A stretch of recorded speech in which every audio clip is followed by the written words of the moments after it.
Welcome to Justice for, a true crime podcast hosted by two besties from Colorado. We're focused on bringing justice to the victims by telling their stories. New episodes release every single Tuesday, so make sure to hit that subscribe button and the follow button anywhere that you can find us, and you'll get updates on all of our new episodes. Just a warning, this podcast does contain adult language and adult themes, such as assault and abuse of varying forms, so please listen and watch with discretion.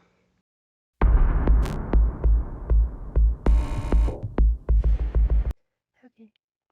Hey y'all, and welcome back to Justice For. Today we're going to tell you Kelsey Berreth's story, a mom who went missing on Thanksgiving Day in 2018. But no one reported her missing for 10 days. She seemed to have vanished without a trace. Her disappearance quickly became national news. We're your hosts. I'm Jackie. And I'm Sam.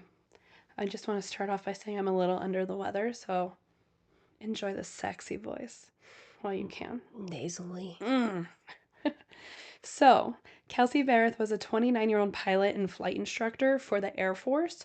She actually trained Air Force pilots to learn how to fly, which is pretty cool. Her job is located in Pueblo, Colorado, which is about an hour drive from her house in Woodland Park. Also, Colorado. We're just all Colorado right now. I love it. So Kelsey's friends would describe her as quiet and very sweet, and that she was generally a pretty private person, but she was very loving and adoring, an absolutely adoring mother to her daughter Kaylee. She did share this young daughter with her fiancé, Patrick Frazee. Patrick was a 33-year-old farmer here from Colorado, and his friends would describe him as a gentle soul, soft-spoken, and really down-to-earth and practical. Ugh. Yep. Yeah, just layer that with as much sarcasm as you can. You'll understand soon.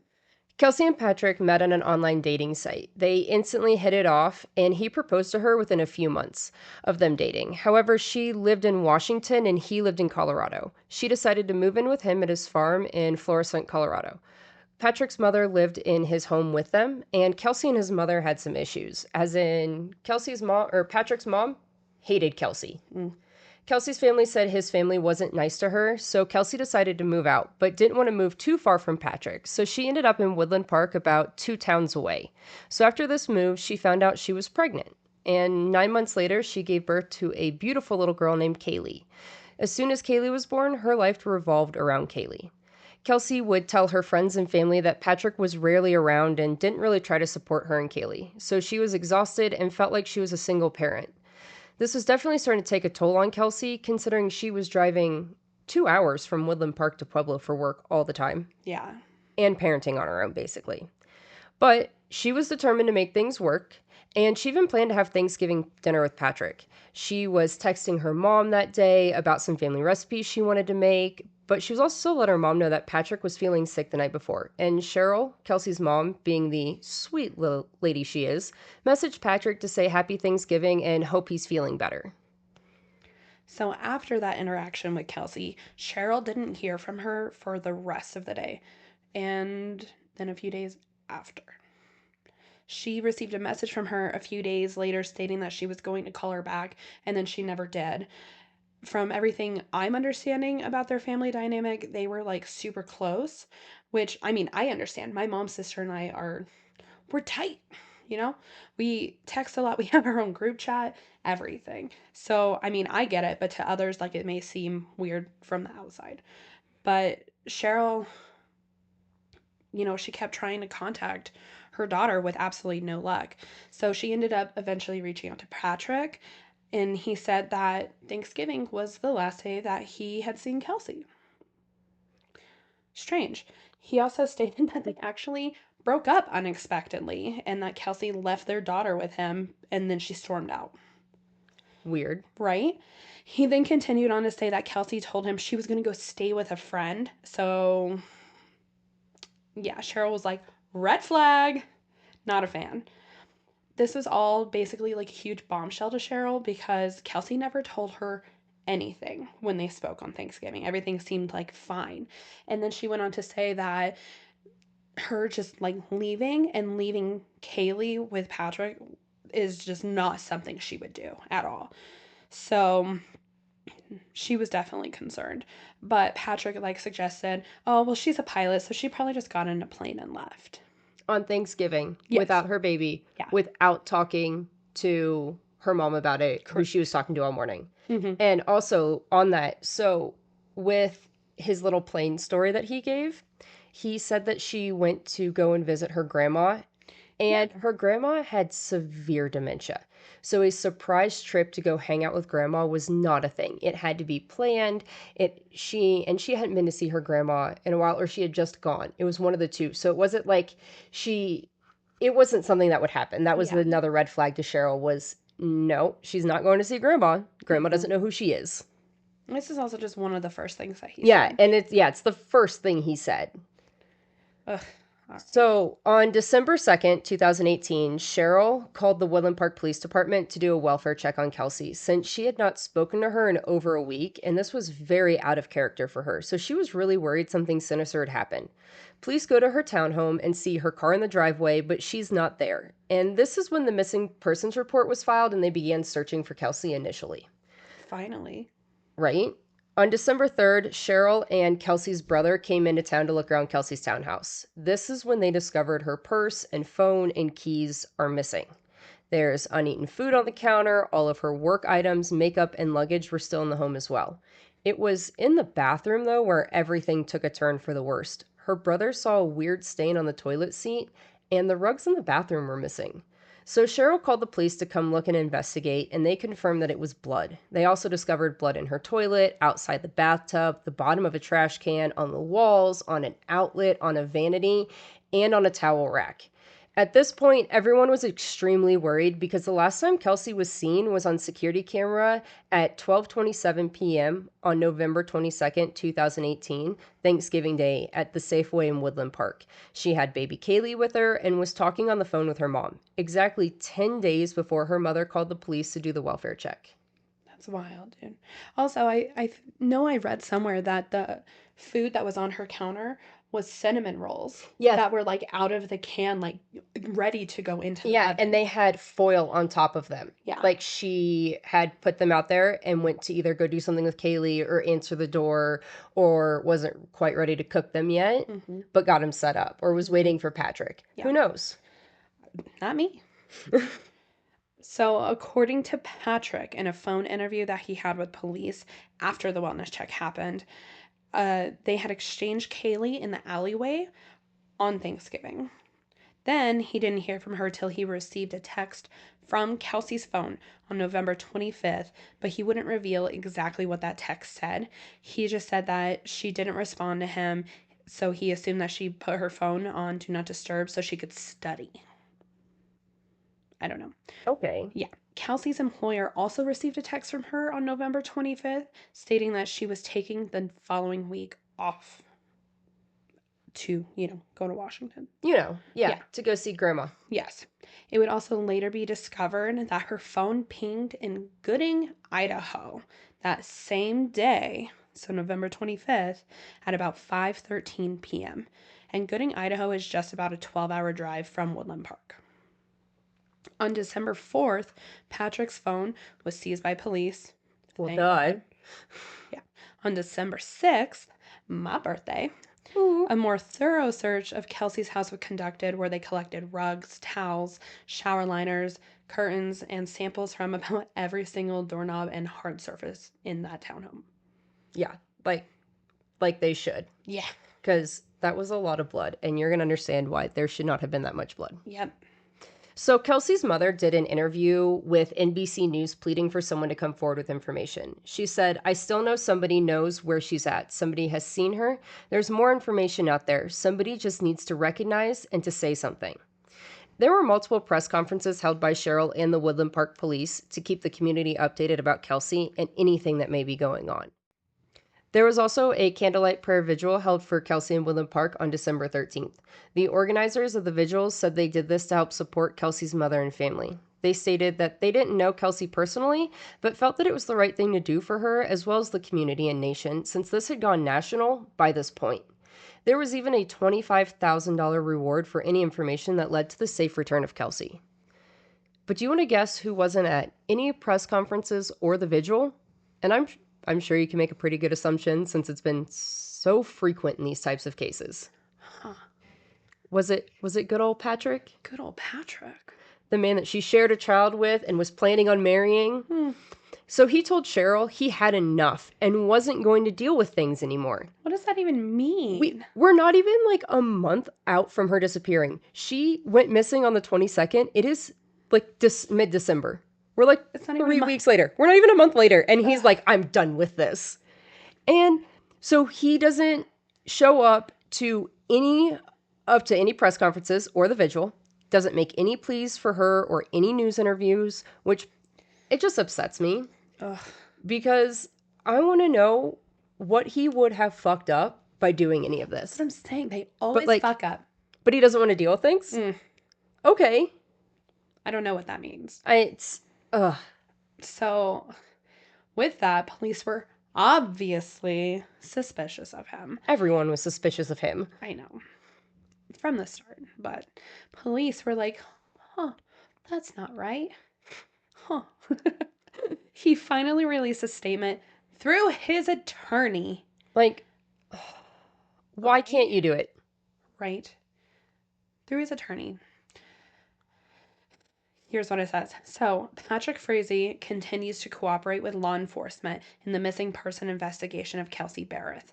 We understand that a search warrant was executed for Mr. Frazee's property. Mr. Frazee was never asked to voluntarily participate in this search. We encourage law enforcement to take whatever steps it deems necessary to find Kelsey Berreth and to be able to execute. We encourage law enforcement to take whatever steps it deems necessary to find Kelsey Berreth and to be able to exclude Patrick Frazee as a possible suspect in this missing person investigation. Mr. Frazee will continue not to participate in any interviews with the media and instead focus on parenting the child he shares with Miss Berreth. He also claims that he didn't know anything about the press conference that Cheryl was part of and wasn't invited to it until an hour before it happened. And if he would have been given more notice, he would have attended. Like, sir, this is your fiance. This is the mother of your child. That shouldn't fucking matter. Like, what else are you doing? What else are you doing with your time right now? He then finally stated that he hopes and prays for her return and that he will not be talking to the press or doing interviews with anyone. He really wants to make sure that everyone knows he's no longer talking to anyone about anything. I mean, he didn't talk to anyone in the first place. I know, but he's just like... I remember seeing a video of him, like, trying to get into his truck and, like, completely evading newscasters and whatnot. Yes. Ridiculous. Like, I don't know what makes people look guilty. What makes husbands look more guilty? Getting on the camera and talking? Or this? I don't, like, that's a hard question. I honestly feel like him getting on camera and talking would have made him less guilty than this that he's doing. Yeah, because he straight up lawyered up and... so fast. Just instantly went into, I'm not talking to anyone. No comment. Right? Men.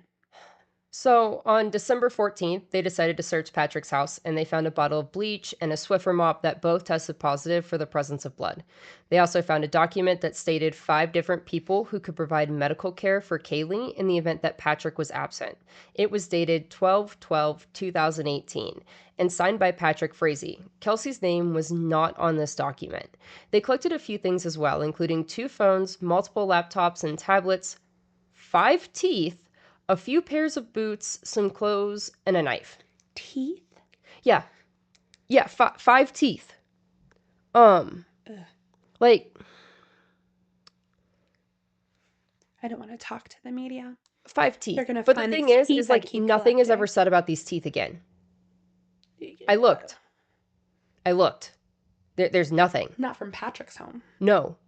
Whose teeth Well, are good. these? I don't know. Sorry, now I'm piecing it together in my head. Like, I know this case. But it's not that. We'll get to what we're talking about in a second. But, yeah, so 5 teeth. Really looked on that one. Didn't find anything about it. Weird. So Patrick was arrested on December 21st, 2018. News conference was held to explain that he was arrested for the murder of Kelsey. And this was the first the public learned that the police didn't believe Kelsey was alive any longer. We all thought we were still looking for a missing Kelsey. Yeah. And then this happened.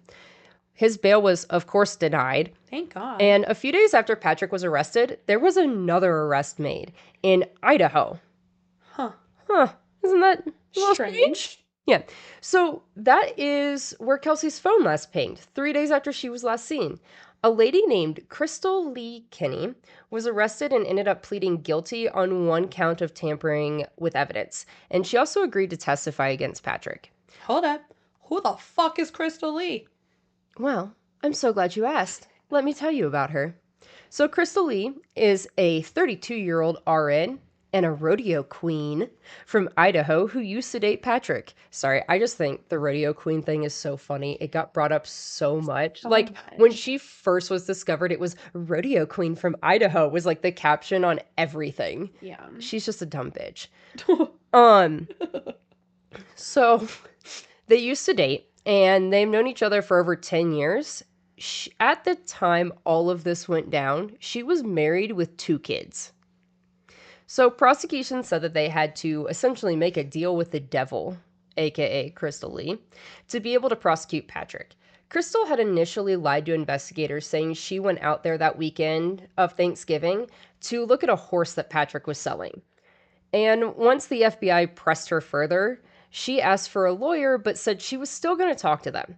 So they made what is called a queen for the day deal. And basically what that means is Crystal has 24 hours to show them and tell them anything. And it won't be held against her. The only thing is that if she lies at all about anything, the deal is off and all the info she provides can be used against her. So like they ask her about something and she leaves it out, or if she says that she didn't do something and they find out later she did, she's screwed and gets charged with everything. I want to say also before she told them that she was coming out there to look at a horse over Thanksgiving, weird, by the way, that she actually was like, I don't know who that person is. I don't know who Patrick Frazee is. She denied knowing him. Oh, wait.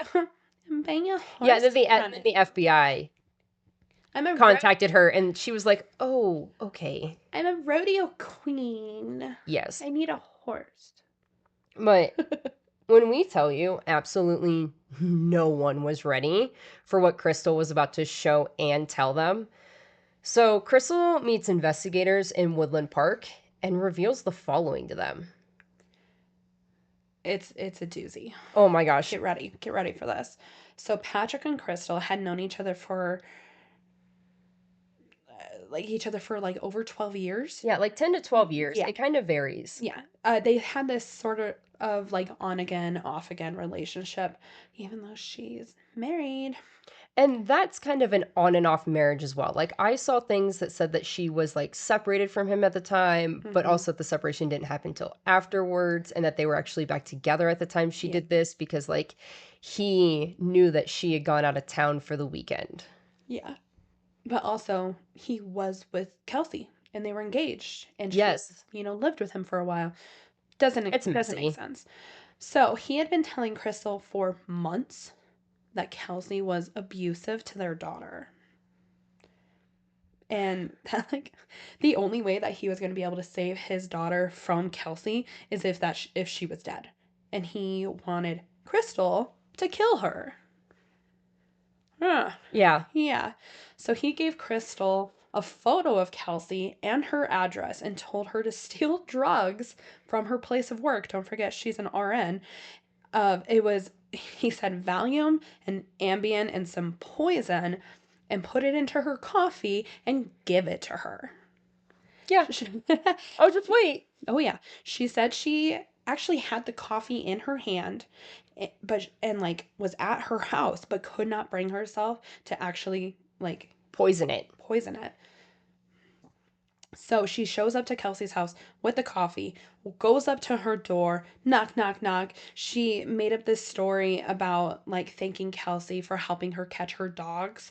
last week and was like, "Oh, here's some coffee to, make up for it," but she didn't poison it Yeah, and because no she one like knows couldn't if bring Kelsey herself to do actually it. ever drank the coffee. Like, she never talked to Patrick about the coffee incident. Like, no one knows. Like, she took the coffee. Crystal said she took the coffee, but they don't know what happened to the coffee after that. But she did say she didn't put anything in it because she just couldn't. Yeah, like honestly, I know. Okay, so I know up here's not the best for me. Lots of ADHD going on up here, but I'm gonna remember if I'm helping someone with their dogs Yeah. for sure. Oh, yeah, most definitely. So like if a stranger handed me a coffee for something I know I didn't do, And no. she said that part of the reason she actually did go up to the door was because she wanted to size Kelsey up Yeah, and see if she could do it. like get a vibe from Yeah. her. So, Yes. So when this didn't happen, there was another time that Patrick gave Crystal a metal pipe and instructed to hit Kelsey over the head with it. She once again drove 12 hours to Woodland Park and again decided she couldn't do it, so she returned the pipe to Patrick. Another time, there's more than this.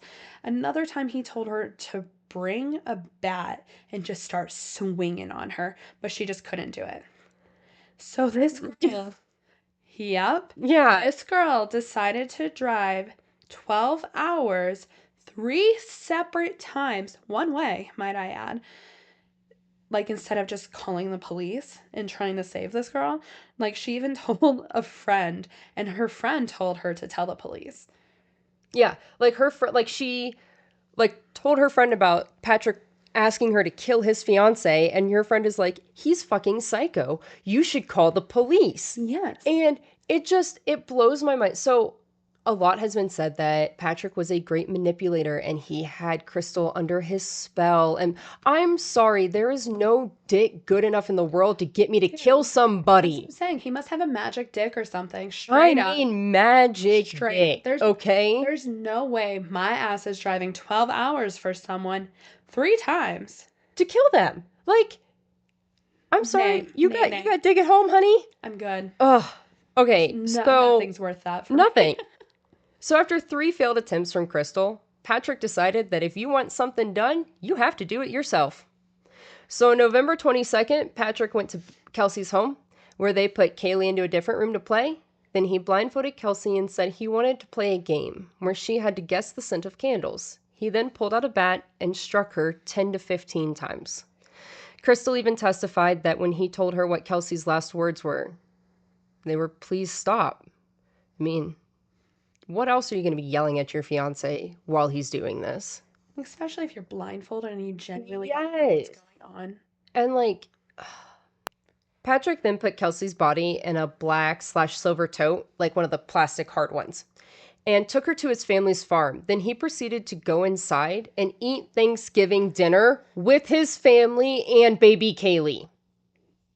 He then called Crystal and told her, "You have a mess to clean up," and made it clear that Kelsey was no longer alive. Crystal then told him she couldn't come till the 24th. Then Patrick had the audacity to complain about how hard it is to enjoy Thanksgiving with your family while Kelsey's just out there in his truck. Like, how disgusting of a human being do you have to be to, like, say that your murdered fiance's dead body being in the back of your truck is ruining your Thanksgiving vibe? I just can't enjoy it.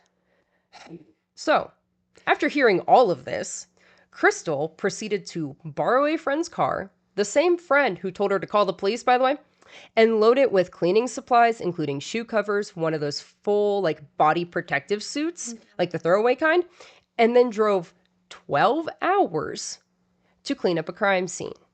She seriously sat on that for 2 days and still thought it was a good idea. She had all this time to make better choices. Like, when your mom says make good choices, this is what she means. Make better choices than this. Yeah. This woman makes me so mad. Like, I Yes. cannot put enough emphasis on the fact that she had 12 hours of drive time every single time to think about this. 12 hours. Like, that's a long time to be like, Maybe I shouldn't go clean up a crime scene. Maybe I should go to the police station when I get there. Sorry, my rant is No, over. I understand. Completely just, I don't understand.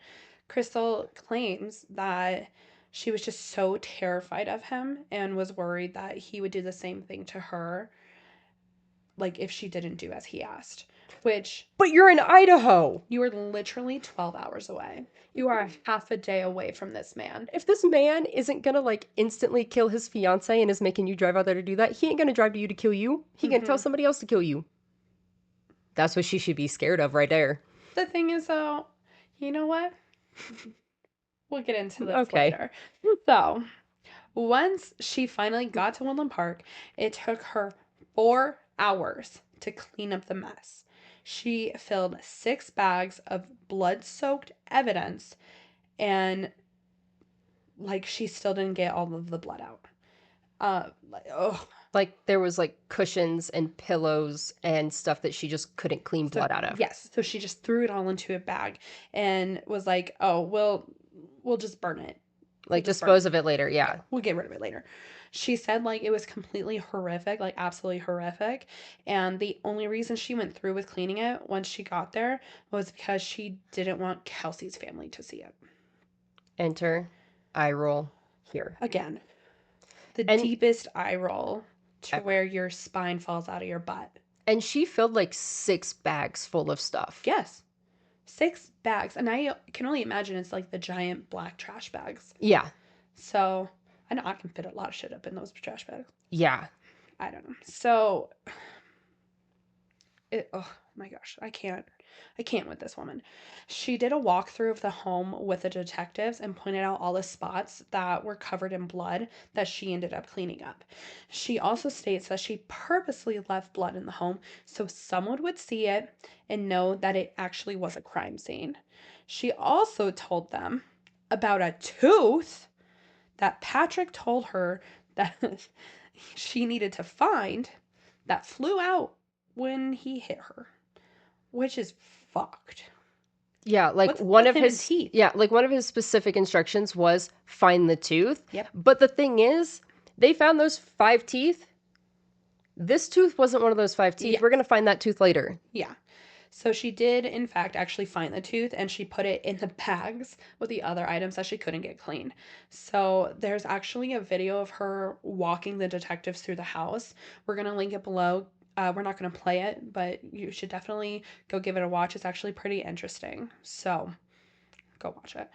However, with Patrick, she absolutely refused to get rid of her body. I'm so glad that's the line we drew. That's the line. That's the line she drew. We weren't Yep. disposing of bodies, but we got everything else. I just don't want her family to see all this blood.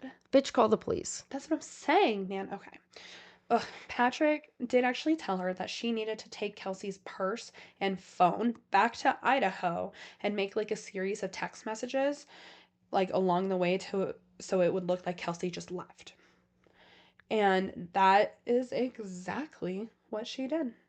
She this is also why Kelsey's phone was pinging, why there was like all these random messages to her mom, to Patrick, to her work. It was all Crystal Lee doing it. Yeah. And it's wild to me. She revealed that she actually sent text messages while she was in Grand Junction, Salt Lake City, and like places that weren't actually revealed in the media. And then she admitted to burning Kelsey's purse, phone, and keys in Gooding, Idaho. Yeah, That's after where she this sent like the last text message, Yeah. she burned all of it. Correct. What is with these two and burning things? I don't know, dude. So on the 24th, so November 24th, Patrick moved Kelsey's body to his home in Florissant because like so it was on a farm, but he actually like moved it to his home. Still in that black tote when Crystal was still refusing to take her body because he originally asked her to take it to Idaho and she's like, "Nah, No. I'm not doing that." Patrick decided to put the black tote with Kelsey's body in it, place it into like a water trough, that was made into now a makeshift burn pit. Kind of like in the ground. Correct. Yep. So not only did he put her body in the tote, and he also put the bat he used to kill her, the bags of blood soaked items from the cleanup, and lit all of it on fire. He was actually caught on surveillance at Walmart buying 5 gallons of gasoline. Yeah. Neighbors also went on to later report that the fire was so big that they could see it from across the property. Yeah, and he lived like on a pretty decent like mountain land property Yes. up there. His family had a property and he had a property as well. Mm-hmm. So this was out on his property. There was also a report from his mother that she came out on the porch and was like watching him burn it and just turned around and went back inside. Yeah. Oh yeah. Suspicious. It is. So, with Crystal refusing to help dispose of the body, she does claim that she was there while he was doing it. Like you said, Patrick's mom stepped outside as he was burning her body, and she watched him do it, but she later pled the fifth on this and wouldn't talk about it. Police searched everywhere for Kelsey's body, but unfortunately, she was never found. Crystal actually took investigators to the spot where the burn pit was, and investigators were surprised that they had completely missed it in their searches of his property. But in their defense, it had been covered so well. Like, you never would have known it was there unless you were actually there when the burn happened. So they began to carefully dig and sift through all the dirt and try to find any trace of Kelsey. With luck, they found a burned tooth, and it was cracked. Experts said that the tooth would not have cracked from heat. It looked like it was hit with something. Like a baseball bat? Seems like it. I mean, they don't say baseball bat, but let's go ahead and put two and two together here. Unfortunately, the tooth was too badly burned for any DNA evidence to be found on it. And to this day, investigators believe this is the only piece of Kelsey that has ever been found. So after hearing all of this from Crystal, the police decided to essentially tear apart Kelsey's home for evidence. They ripped up her hardwood floors and found that blood had seeped under them. So much blood. Mm-hmm. They needed to corroborate as much of Crystal's story as possible so that they could convict Patrick for this truly horrible crime. And that's what they did. They went through everything. They went through his property again. They went through his mom's, like his family's ranch again. They went through Kelsey's house again. And they found the surveillance of him being in the alley and never actually going in the house to pick Kaylee up. They found just everything. No, the surveillance showed him going into Kelsey's Yes. house.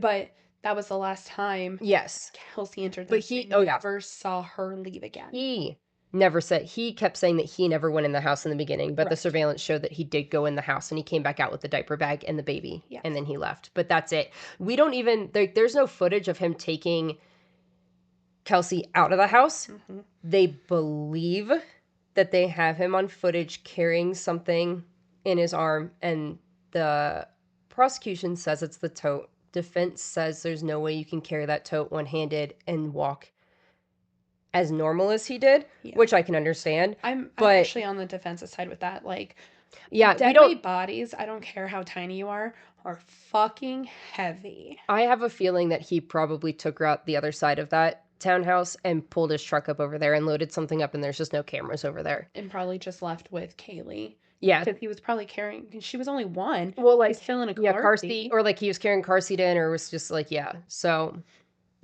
I don't know. Trial finally began almost a year later, October 28th, 2019, which is like kind of crazy to already be at trial for under a year. Oh, yeah. For a murder case this big. And especially without having a body. Yeah. And it was just a missing report.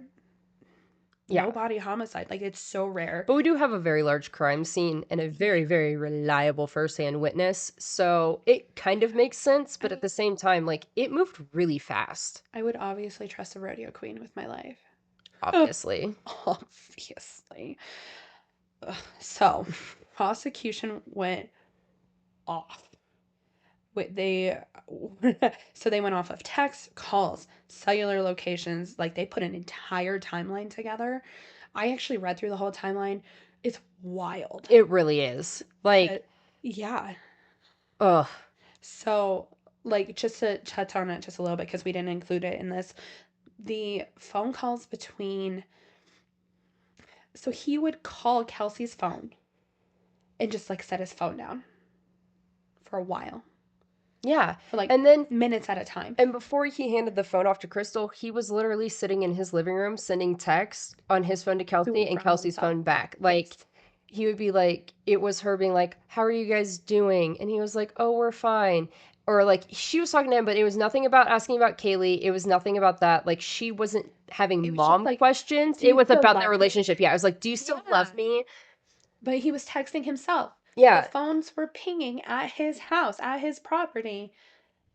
People are so fucking dumb. I wish they had Life 360. Right? Imagine that shit, dude. Imagine that shit. Ugh, okay. I'm sorry, I got sidetracked.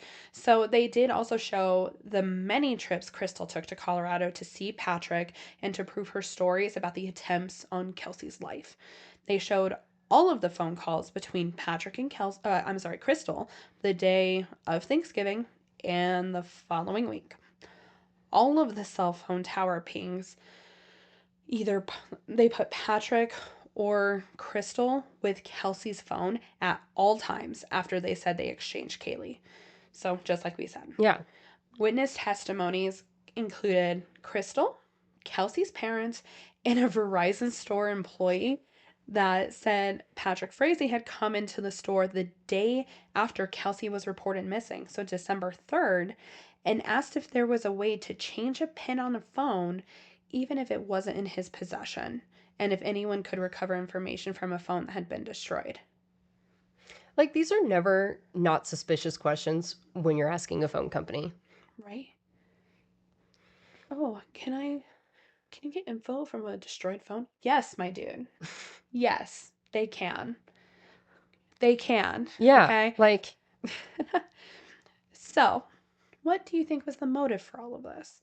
We know Kelsey wasn't abusing Kaylee. That was proven through a very thorough investigation. But we do know that Patrick was having an affair with Crystal on and off again for about 10 years. And don't forget, she was married with kids. So we don't know. We just think that like he wanted Kelsey gone, but wanted full custody of Kaylee. And the only way he was going to get that was with her gone, yeah. Like, he didn't think that he could get full custody if she was still in the picture. Because she was a good fucking mom. Yeah. Was working her ass off. It makes me kind of wonder, with his mom's reaction to everything afterwards and how his mom treated Kelsey when she was alive, if this wasn't something that was slightly planned between him and his mom.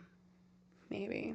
But yeah, so, like, just kind of a little bit like, get her out of the way and then we can have Kaylee and all of this and she wouldn't have to deal with Kelsey anymore. So let's break it down really quick. Yeah. He wanted custody of his daughter but knew he couldn't get it. Mm-hmm. Was having an on again, off again cheating scandal, but with a woman who was married with her own kids and lived 12 hours away. So it's not like they were going to instantly be together. So what's going to be your next thing, your next train of thought here that generally happens if you want someone gone? Money. It's always about the money. Always about the money. So Kelsey had a life insurance policy that good old Patrick was the beneficiary on. Hold up. Wait a minute. There's a funny part. Funny enough, the company that the life insurance policy was under actually sold to a completely different company, and Kelsey never actually renewed her policy, like when that switch happened. So he got jack shit. Nothing. He got nada. Like, nada. All of that for nothing. Pretty much. Oh my God. So on the final day of trial, a cellmate of Patrick, I almost brought this up earlier. I'm so glad you waited. I had to do it. One of my favorite things ever. Yeah, so on the final day of Patrick. Yeah, I mean. Oh yeah, the final day of Patrick's freedom here.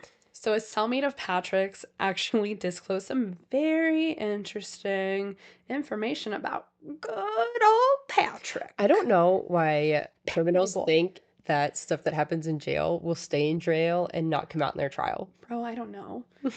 Like, I don't know. So good old Patty boy, he asked the guy to contact one of his gang friends to murder a number of witnesses on the case.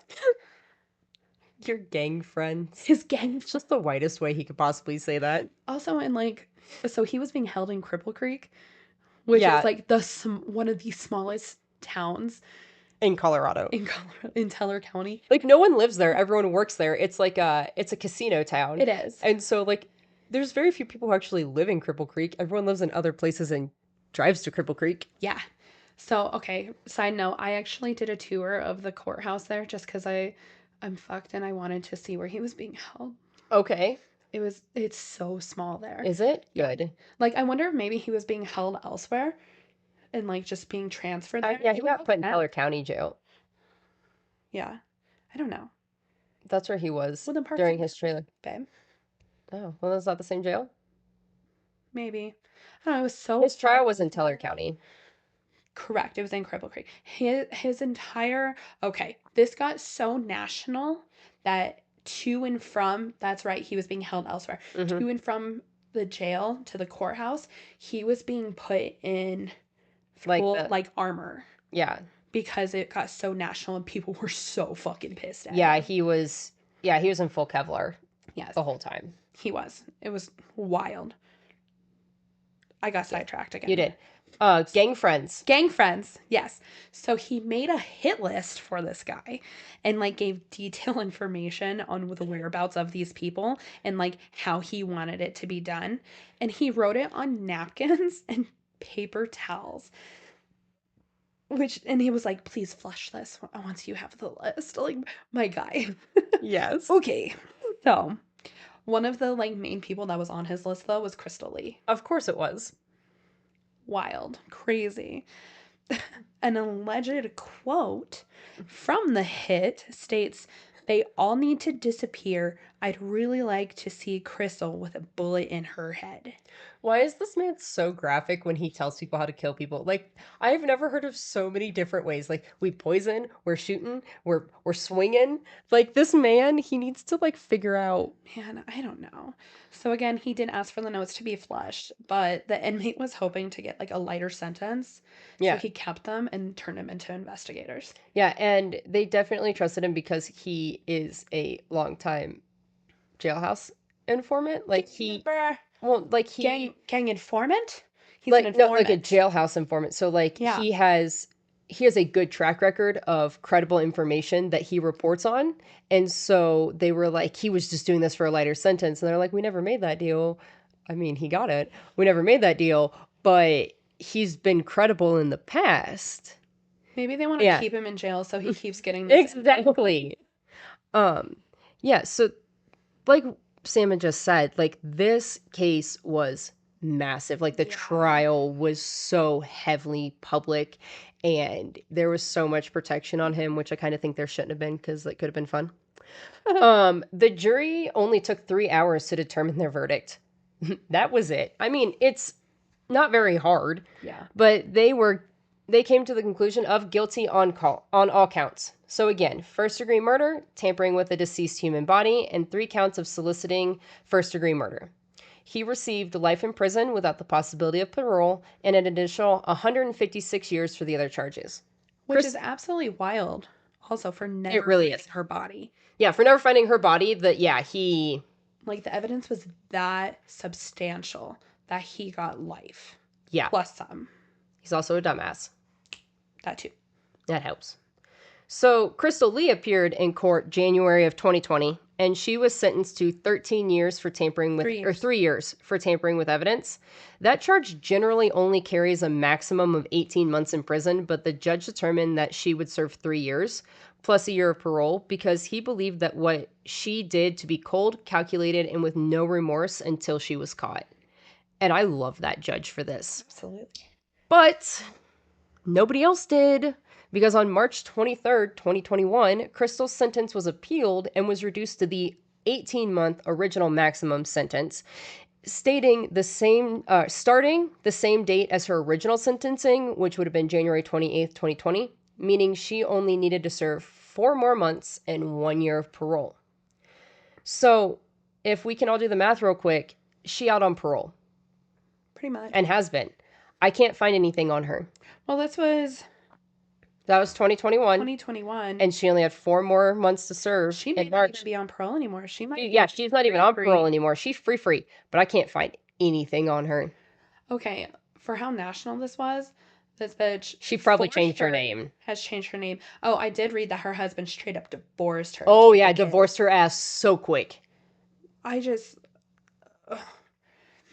I agree with the first judge that she definitely should have done more time, personally. Because she claimed, whenever she came back in this, my favorite quote out of her was, "But I didn't clean everything up. I left some blood here and some blood there so that they would know something happened." But I didn't want them to see the entire crime scene. But she was acting so innocent because I left evidence behind so they would know something happened. Like, no, bitch, you should have gone to the police. There should be no evidence that you leave behind because you shouldn't have fucking touched it in the first place. Yes. I'm sorry, the first time he asked you to kill her, cops, fuck him. You don't need to be with him. Yeah. Dick ain't that good. No. I saw how skinny white boy that guy was. Oh I'm my not talking God. about all And skinny he's white not even boys. attractive. He this is gonna sound really bad. He reminds me of one of the Wilson brothers, like Owen Wilson. That's what for real, I thought he was a Wilson brother. He does look like one of them. But not in a good way. He's not. He's like the ugly Wilson brother. Yeah. Yeah. It's just, I'm thankful that Crystal did what she did. Otherwise we would not know. There would not have been any justice for Kelsey. I think the biggest part of justice in all of this, I mean, obviously the biggest justice would still be having Kelsey with us, but Kaylee is with her mom. Yes. And not with Patrick's mom. Correct. So that is one good thing that came out of this. Not really a good thing, but a silver lining, I would say. I did read something, an interview that Cheryl did, so her mom did, saying that Kaylee is doing great. She's talking about Kelsey frequently to her and just constantly trying to keep Kelsey's memory alive for Kaylee. Oh, that's beautiful. I love that. She's happy. She's healthy. She's doing well, regardless of the horrible situation. Oh, that's so good to hear. I know. So, and this brings us to a very important statistic in the world. A quarter of the women worldwide will experience domestic violence from their partners at least once in their life. And those chances increase after children are born into the relationship. Women are much more vulnerable to domestic violence during pregnancy and in the year following. It is the most dangerous time and the most likely time for your partner to commit violence against you.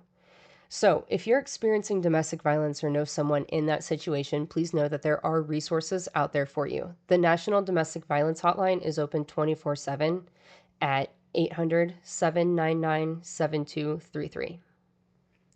So, I'm very, very happy to say, even though we don't have her body and she's not laid to rest in a good manner, we have justice for Kelsey Berreth. We do. We do. So if you enjoyed today's episode, please, please, please leave us a review and hit that subscribe and follow button so you never miss an episode. We also love reading all of the comments and messages that we've been getting. And even all the reviews. We've been loving all of it. And we're always here for constructive criticism. So we love it. Thank you.